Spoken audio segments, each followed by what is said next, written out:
Waktu pertama kali rilis, iPhone 14 diketawain habis-habisan. Dibilang minim inovasi, dibilang cuma iPhone 13 yang ganti casing. Tapi di tahun 2026, harganya udah terjun bebas. Pertanyaannya, apakah sekarang HP ini jadi deal terbaik atau cuma sekedar HP overrated dari Apple? Mari kita bedah. Sekarang iPhone 14 baru, varian 128 GB itu ada di 8,7 juta. Unit secondnya main di 7 jutaan. Lucunya iPhone 13 baru sekarang di angka 8,2 juta. Selisih cuma 500 ribu sama iPhone 14 baru. Dengan harga yang makin mepet gini, akal sehat kita pasti bilang, sikat aja yang lebih murah. Tapi tahan dulu, sebelum kamu check out dan kemakan harga murahnya, ada satu jebakan manis yang sengaja disiapin Apple di HP ini. Dan untuk paham jebakan itu, kita harus lihat dulu sisi mewahnya. Saya tahu pasti teman-teman mikir, barang Apple mah udah pasti berasa premium.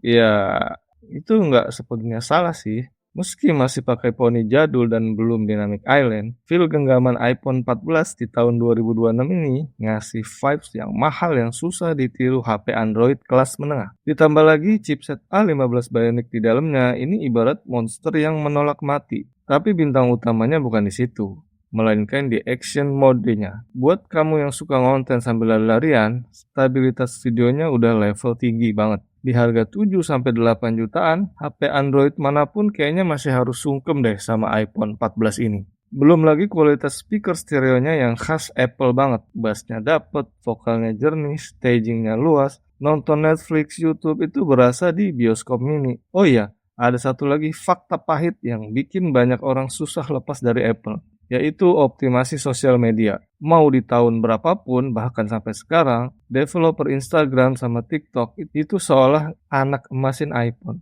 Kalau kamu rekam story atau reels langsung dari kamera aplikasi, kualitas iPhone ini memang masih lebih tajam dan stabil dibanding HP Android mungkin yang di harga 10 jutaan sekalipun. Buat kamu yang hidupnya buat ngonten atau ngejar FYP, ini adalah privilege yang nggak bisa dibeli di Android. Semuanya kedengaran sempurna kan? Desain mewah, kamera lumayan stabil, buat story IG mulus. Tapi sayangnya semua kemewahan itu bakal terasa percuma begitu kamu nyalain layarnya. Dan kamu sadar ada deretan kebodohan fatal yang bikin HP ini kerasa kayak HP zaman purba. Selamat datang di tahun 2026, di mana kamu bayar 8 juta lebih buat layar yang biasa aja. Yap, iPhone 14 masih stuck di 60 Hz. Sementara HP Android 2 jutaan aja sekarang udah pakai layar 120 Hz yang mulus parah. Buat kamu yang matanya udah kebiasa nyicipin layar 120 Hz, balik ke 60 Hz itu ibarat naik mobil sport terus disuruh naik angkot. Scrollingnya kerasa agak kurang smooth.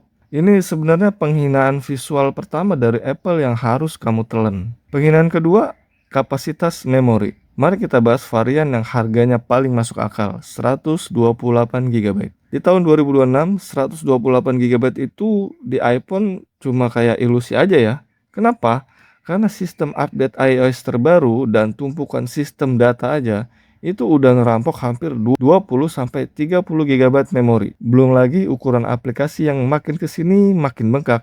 iPhone 14 128 GB itu rasanya kayak tinggal di kosan yang sempit. Kamu harus rajin-rajin hapus foto atau uninstall aplikasi tiap bulan. Yang ketiga, baterainya. Kalau kamu beli baru, mungkin ini nyaris cukup buat seharian. Tapi kalau kamu nekat beli yang second, yang baterai health-nya di bawah 85%, baterai iPhone 14 itu bener-bener pas-pasan. Dan penderitaan kamu itu nggak berhenti sampai di situ ya. Pas baterainya habis, kamu juga dihadapin sama teknologi charging zaman purba. Ketika HP Android 3 jutaan udah pakai fast charging 67 watt, bahkan lebih, yang ngecas penuhnya itu cuma butuh 30 menitan aja, iPhone 14 ini masih stuck di 20 watt. Kamu butuh waktu hampir 2 jam untuk ngecas penuh. Di dunia yang serba cepat ini, nungguin HP ngecas lebih dari 2 jam itu bener-bener buang-buang waktu. Layarnya biasa aja, memorinya sempit, ngecasnya juga lama. Terus apakah HP ini pantas masuk tong sampah? Anehnya nggak juga. Karena kalau kamu tahu posisinya, ini bisa jadi deal terbaik Atau ada satu HP Android di harga yang sama yang bakal bikin iPhone 14 ini kelihatan kayak mainan anak-anak aja gitu. Nah, jadi sekarang kamu ada di persimpangan ya antara Apple atau Android. Jawaban saya simple. Kalau kamu Apple fanboy, nggak mau keluar dari ekosistem Apple, terus kerjaan kalian itu murni ngonten dan lagi bimbang milih iPhone 13 atau 14, saya tegasin ambil iPhone 14. Selisih 500.000 itu murah banget buat nebus RAM yang lebih gede, fitur action mode, dan update iOS yang otomatis setahun lebih panjang dari iPhone 13. Di titik ini iPhone 14 menang telak dari iPhone 13. Tapi kalau kamu orang yang cukup open minded dan kalau tujuan kamu murni nyari value for money dan pengalaman hidup yang gak ribet dengan duit 7-8 juta, kamu baiknya tinggalin itu dan pilih Android yang lain yang jauh lebih worth it. Contohnya Samsung A57. Di A57 kamu memang gak dapet gengsi dari logo Apple,